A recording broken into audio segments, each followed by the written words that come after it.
Je vous remercie, Monsieur le Président.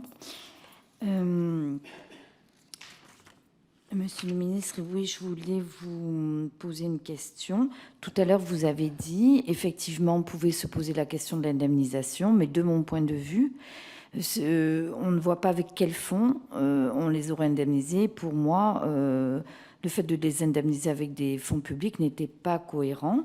Alors, je vais quand même, de ce fait, vous poser une autre question. Ne pensez-vous pas que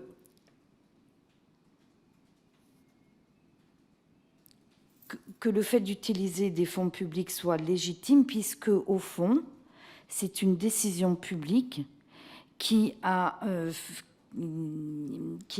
baissé le coût des licences et qui a imposé une réglementation qui dépossédait en fait de leur valeur patrimoniale les licences.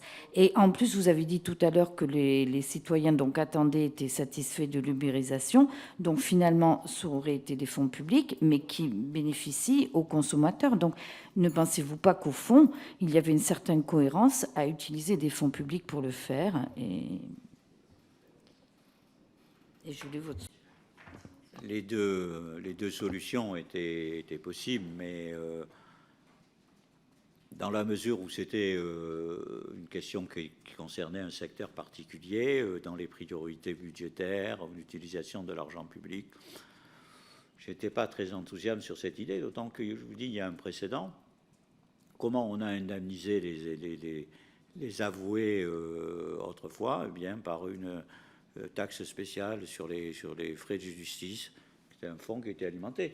Quelques centimes, on pouvait très bien créer un fonds adossé à la Caisse des dépôts qui payait les licences, et puis pendant X années, avoir quelques centimes par course qui aurait alimenté cela, ça aurait été relativement indolore. Mais bon, je n'ai eu qu'un succès d'estime dans cette affaire, donc c'est resté comme une proposition, et je conçois la position des...